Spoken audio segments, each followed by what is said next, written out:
WITS was one of the universities that was fighting against financial exclusion. Is there still financial exclusion? Currently, we still have the same problems. Financials have always been a problem from then, and they still are now.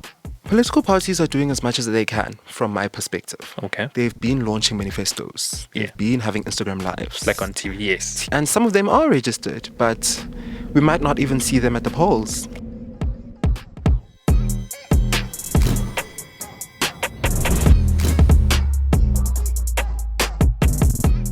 Welcome back to Palatable Politics, a show where we take the complexity out of politics and make it palatable for you. With me, your host, TJ Maslela, welcome to the show. In today's session, we're going to be discussing youth, particularly in WITS University. We're going to be discussing ABSIP, financial sector, and here to give us insight is none other than the chairperson of ABSIP WITS, Mr. Nkosinathi Mtumbula. Welcome to the show. I'm very happy to be here. So, generally, our guests are a bit older. So, you're proper first youth. Welcome. Thank you for making time. Can you give us a bit of insight as to who you are, what you're studying, why you're studying, and why ABSIP? Okay, so as you've said, my name is Nkosinathi, but usually people refer to me as Nati, just for short. I'm a final year BA law student, majoring in politics, a two-time published writer, published by the University of Pretoria. Excuse us. Writing on issues of gender, sexualities, race, and GBV. I've been published twice in high school, and that remains my proudest moment. And why ABSIP? Well, genuinely, from first year, ABSIP drew me in. And to be honest, I joined because they were giving away cupcakes. But as time went on, I found that I truly do have a passion within student leadership as well as transformation within ourselves as students, and also like in the bigger space. So yeah. Okay. ABSIP WITS. Mm-hmm. Can you give us an indication?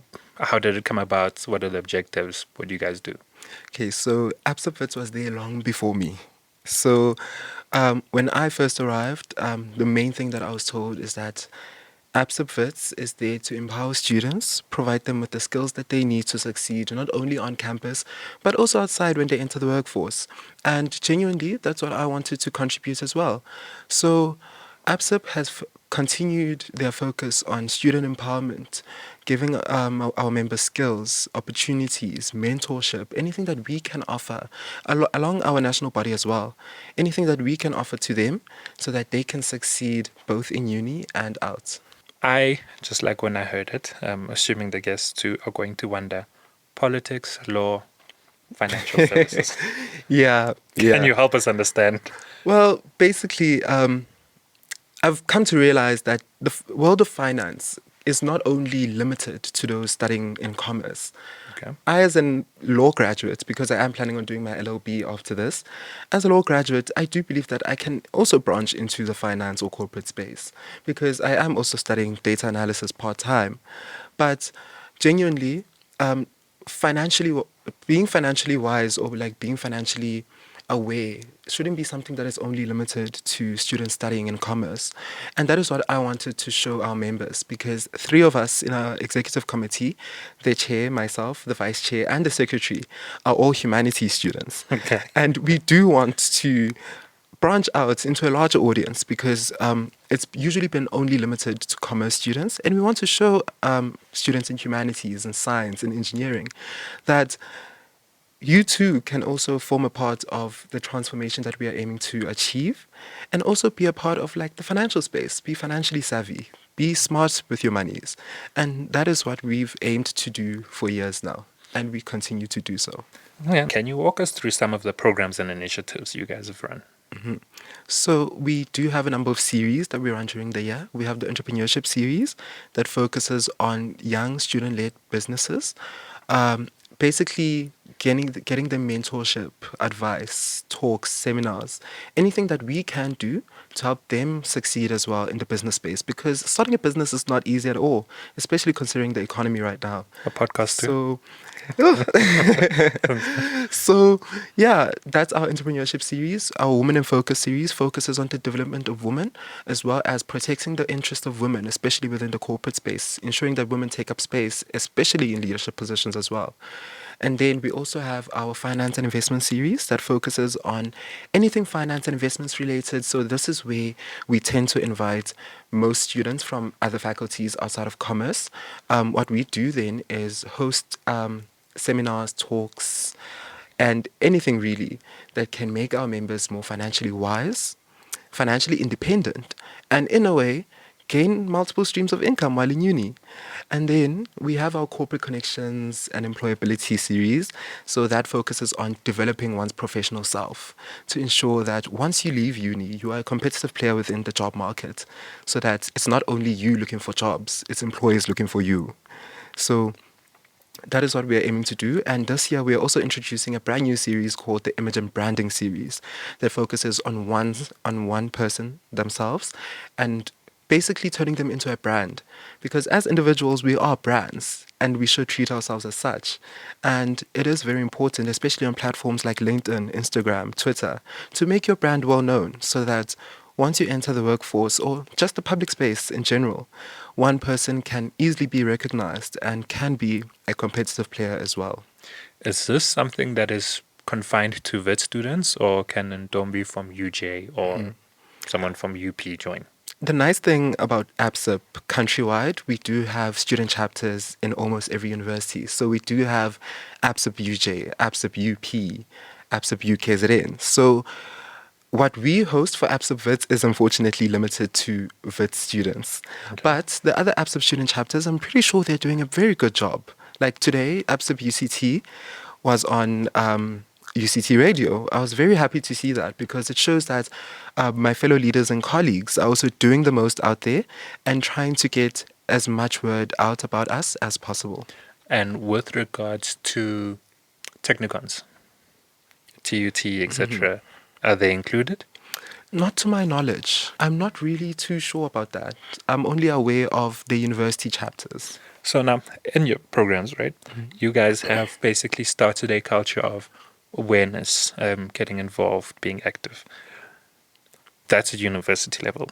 How do you guys see it translating into the broader economy? To be honest, I do believe that transformation, aside from us as young people, transformation needs to start at the top. If the people at the top are not willing to see change happen, then what we are doing it's as good as nothing. But we can do as much as we can do as much as we can, to be honest, to get the word out there. Because what we continuously aim for is active participation in one's democracy, active participation in your community, and also transforming yourself and those around you to be better people, both personally and professionally. So, as a student chapter at ABSIP, constantly our theme for this year is from bears to bulls, which basically translates to just being these little small students and like not knowing much really, to being people that can literally stand their ground, say what they want, and get what they want. Because I think one of the biggest things that people say about Gen Z is that we are not happy with the current work environment. It's very strenuous on us, and it doesn't take into consideration mental health as well. And not to take away from the fact that 9 to 5s are a thing and like that should happen, not to take away from that. But there is a way to make these spaces more comfortable, easier on one's mental health. Okay. Because Like more bearable. more bearable, basically, because I have seen from my own mom at home that coming home is not easy. It's extremely tiring and like it's genuinely a lot. And as Gen Z, we want to work towards a more bearable work environment. There's this large perception. Numbers seem to also substantiate this perception of Gen Z's participation in politics. But when one goes to a TikTok, X, etc., they're there. Like they're there. you can find them heavy. Yeah. But when it comes to the actual participation in voting, etc., what's keeping them out? The main thing that I've heard from my peers is they don't know who to vote for. Like, all of us have our own opinions on the current political space in South Africa. But the main thing with our generation is that they don't know who they're going to vote for. And the reason why most of them are on TikTok is because most of us get our information from there. There are creators like Zetu on TikTok who continue informing us on anything current affairs, news, political, all of that. That's where we get most of our information, and that is why you find most of us there.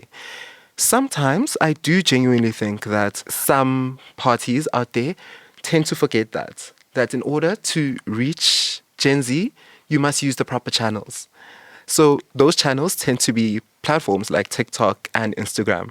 So usually the main issue is just choice. I mean, we have more than 50 political parties Yeah, no. this coming election. They can. Yeah. So that is the main thing.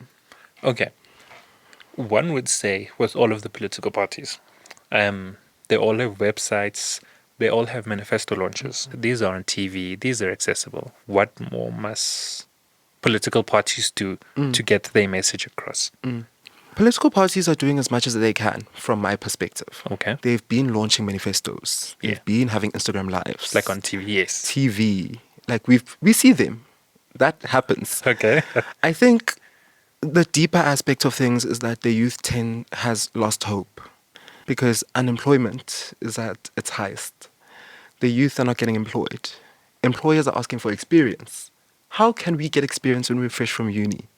So it's that loss of hope, basically, that like keeps my peers at home, keeps them not registered. And some of them are registered, but we might not even see them at the polls. Are you registered? I am registered, of course. So Okay. it's just all about hope and basically envisioning a future where anyone and everyone can be accounted for. Okay. So one of the things that democracy has gotten right is avenues and platforms for youth and everyone else to participate. What's stopping Gen Z from being the change they want to see? To be honest, I don't think anything is stopping us really. I feel like as a generation, we see things at face value. And what we merely want is youth representation, especially in parliament.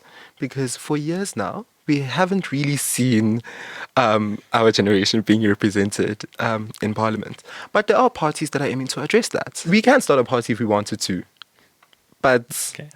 yeah, we just want to be represented well. So it was 2015, fees must fall. WITS was one of the universities at the fore that was fighting against financial exclusion. How are we there now? Is there still financial exclusion? Well, I'd like to first put on a disclaimer that during Fees Must Fall, I was still well in basic education. But Okay. currently, we still have the same problems. Our SRC currently is working very hard trying to resolve the issue of the missing middle. The missing middle has been an issue for years now, and we're only now seeing some sort of solution from our government. But the missing middle and self-funded students continue to be financially excluded. And this in turn leads to academic exclusion because it's not easy. And I'm speaking from the perspective of a missing middle student. It's really not easy going through the academic year and not knowing if you'll be able to come back the following year, not knowing if your fees are going to be paid, not knowing if your arrears is going to be paid. That is a lot of stress, especially when you also take studies into account. That is really a lot to deal with. So financials have always been a problem from then, and they still are now. Beginning of the year, students are unable to register. They are blocked. They have to make arrangements with fees office. They have to make payments of 50%. Some students owe 120,000 from the previous year. The university will still expect 50% in How order much? for you to register. How much does it cost to study a year? It depends on your degree. Okay. It depends on the degree, but it ranges. So those costs are really heavy. They're really heavy. And as much as they are needed to keep the university running, the toll it takes on young people, it's extremely painful. Some don't come back to uni. Some have to stop studying and go find jobs just in order to cover the debt from the previous year. So SRCs across the country are faced with this issue. They're trying their best to secure funding, to raise funds, to basically bring in stakeholders that are able to assist in the matter. Like this year, we have this SRC 30 for 30 fund that is headed by our current SRC. Okay. That is to alleviate these issues, primarily for self-funded and missing middle students as well. So, and as far as I know, they have the bursary aspect and the loan aspect, and the loan aspect is basically targeted at the missing middle. I think it's between 350 and 600. Are you saying that that hasn't been effective, or one hasn't seen it as yet? We're yet to see it implemented. Okay. So, as much as the minister has said that there are funds that have been allocated for the missing middle, we are yet to see it in action. Because the process, the way it's been described, is that you apply for NSFAS, and then should your application be rejected and you fall within the missing middle, that's when your application automatically goes into that process of getting the loan. So it's still quite early to say if it's effective, but we are hoping that this will be a coherent funding model that will be able to cover that gap. So, but we have heard as well that it won't be able to cover all students. But for those that it can, we are hoping that it will follow correct procedure and it will be efficient. What is the change you want to see? Well, firstly, I do want to see more young people in Parliament. Okay. Fresh ideas, being innovative and transformative. That's what we need for the country. We're in the fourth industrial revolution as we speak. Young people can bring so much insight, so many ideas. That is what I want to see on a national level. Additionally, I want us to get to a point where education shouldn't be a struggle. Education shouldn't be something where people break their backs, sell cars, sell their homes, just to get not a mere degree, but just to get a degree. So, and to be honest, ethics as well. We want to see a more ethically run government in the future. And I don't think I'm only speaking for myself here. Yeah, no, it's clean. Everyone wants to see that. Yes, we do want to see a more ethically run South Africa that stands up for its people, that recognizes the problems of the country and works towards resolving them. We know government's got a role there. That's known for everyone. Back to ABSIP and the financial industry. What is the potential of that sector to contribute towards the development? And how do we go about unlocking that? Well, as I said before, it all starts at the top. Okay. So those at the top have to drive that movement, have to drive the transformation. Like already with ABSIP, luckily, we do have a bursary program that we offer to anyone studying towards the financial sector that we open every year to the members. Okay. That is with one of our corporate partners. Those are the types of changes that we want to see. Contributions towards education, towards social justice, towards infrastructure.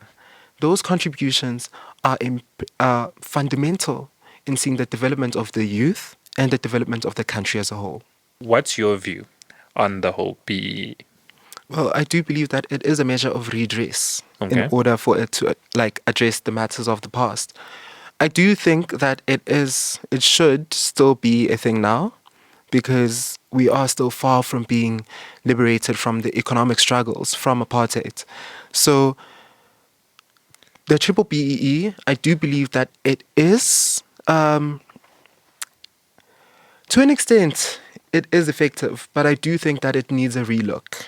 Okay. It does need a relook from our government to make it more effective and more efficient. It's putting more disadvantaged communities, more disadvantaged individuals, and assist them in getting an income. Because one person represents a family. And by addressing these injustices of the past, we are able to basically, in essence, break the cycle of poverty and ensure that as time goes, we are in a more financially liberated society. Now, as the chair in your university, what's your vision? What are the goals you've set for yourself for your term to be defined? I want to leave ABSIP WITS fully transformed. I want to leave the members fully content with their year as members.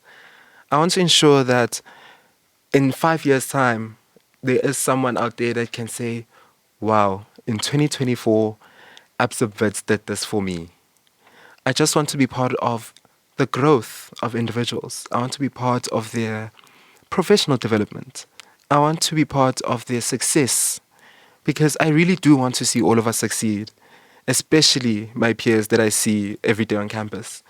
Because by us succeeding, that means that we are all contributing towards a more transformed society, a more transformed country and a more equal society as well. Let's assume, or let's hope, no, that the president would watch this, the Minister of Higher Education would watch this. What's the message you'd want them to know about the student life, the financial, you feel like they're not getting? I feel like the main thing is listen to students. They need to hear us and they need to listen to our cries. Because every year it's the same issue. Students are defunded by NSFAS. Students are financially excluded. And as much as our Minister of Higher Education can address these matters at press briefings, usually we don't see the practicality of things. There are still students currently as we speak sitting at home. So when you say defunded, they would have been funded for first year and then second year they say nah. They just stop. And we saw the plight of this, especially last year. Mid-year, students were defunded. Rationale? I can't really speak on that. Okay. But what I do know is some students had to move out of their accommodations because NSFAS stopped funding them. And most of these issues started with the new payment systems that they were trying to do last year. So that caused a lot of issues, especially for students. They were not getting their allowances. Rent was not being paid. Their bursaries were being cancelled, and by bursaries I'm referring to NSFAS. Their funding was being cancelled. And that just literally left a lot of students stranded. They had nowhere else to go because NSFAS was the main funder. So what we need from the minister, the presidency, government as a whole, is to look at these issues and figure out from the grassroots what is the issue. So that as we go on with the years, the months, NSFAS can be easily accessible to students, can also be easier to work with because it doesn't only cause issues for us, it causes issues for our parents, it causes stress. When they don't pay, when they defund you, that is a lot. We just need them to genuinely listen to the students' cries because every year it's the same thing. On a separate issue, the LGBTQI community, you are a part of it, I assume. Mm-hmm. Okay. How has life been? Is there still abuse of some sorts? Is there fair inclusion? Is there discrimination, both university and like a life level? Well, firstly, in university, I would like to commend Wits University for creating such a safe space for all queer people on campus. But that doesn't take away from the fact that there still are issues. Okay. There still are issues that need to be addressed, such as gender desensitization, primarily in male accommodations. And that isn't can you break only... that down for us? Gender? Pardon? Desensitization. Yeah, what does that mean? So basically, that is more focused on how basically men treat women on campus. Okay. And not only women, but queer people as well. Because we're moving away from the era of seeing women as objects, as people that are supposed to like stay in the kitchen, stay at home. We are all equal in society, or at least should be. Yeah. So gender desensitization basically focuses on that. Moving away from toxic masculinity, being able to see each other as equals, and basically treat each other with mutual respect. Okay. Solid. So you're continuing. I disrupted. I would love to commend Wits University because in that aspect, they've been doing great. And I'd also like to commend the Wits Activate Society on campus because they have been championing the interests and rights of queer people on campus. And on campus, genuinely, it is more or less a safe space for us. But as soon as you step out, that's where you can find a bit of a challenge because truly, it's not safe out there. It really isn't safe. As legal as same-sex marriages can be,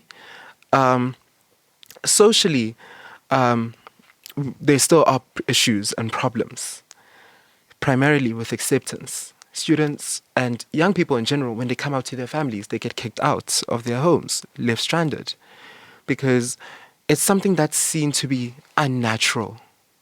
So I think genuinely, as much as some people do not want to accept the LGBTQI+, all we're asking for is respect. So, yeah. Okay. If I'm understanding you correctly now, the issues you've highlighted are not necessarily those of government or policy or anything like that. It's social in terms of what's happening at home, what's happening in the street. Basically, the uninformedness or education, I guess, of those at home. How do you think, me as just a guy in my corner, how can I make a difference to that? I think it all starts with like getting the word out, educating yourself as well. Because usually, most of the time, hate, homophobia, transphobia, it genuinely comes from a place of miseducation. Okay. So some people don't understand what is that, what is going on. So it all starts with education. And also, it is our responsibility as a society to educate each other on these issues. So I don't like, as much as our government has made the amendments, such as the Civil Union Act, which allows same-sex marriages in South Africa. But with that act needs to come the education aspect of things. Okay. People need to be aware that queer people are here, and queer people, just as everyone else, deserve to be respected in society. So what you can do as an individual, basically, is do your research, learn, and before you judge, make sure that you inform yourself on these matters. Because we don't live in bubbles. We are a community at the end of the day. Lastly, what's the biggest miseducation or misinformation out there that you say, hey, these guys aren't getting it? The biggest misinformation is that people choose to be in the LGBTQI. For example, people don't choose to be gay. They don't choose to be lesbian. They don't choose to be pansexual. They don't choose to be queer. So that is the main misconception that goes around usually. People don't choose to be in the LGBTQI. Because if you think about it, why would you choose to be suppressed? Why would you choose to be oppressed? And why would you choose to live in danger for the rest of your life? Because, as I've stated before, walking in the streets at night, it's not easy. Not for women, not for queer people. It's just that misconception that people genuinely just choose to be in the LGBTQI, and they don't. And that's when the education aspect of things comes through. Because if people were able to educate themselves on this, they would know that queer people don't choose to be queer. They were born that way. Okay. No, thank you. Thank you for that piece of information. No problem. But no, thank you for coming through, making time. I mean, you were very receptive. I didn't have any hassles. So shout out to you. Thank you. Love what you're doing. Please continue. Thank you. Any parting shots you want to give to our viewers? Well, guys, the Gen Z in me, shout out to Wits University. And basically just a young shout out to like my entire executive committee at ABSIP WITS, to WITS Activate, to our SRC, basically the entire WITS populace. Like, I'm here, ABSIP WITS is here, and we're here for you. Shout out to everyone, to the transformation, LGBTQI, all of that. Guys, thank you for tuning in. Please don't forget to like, subscribe, share, comment. I hope I'm getting them all. And see you again next week.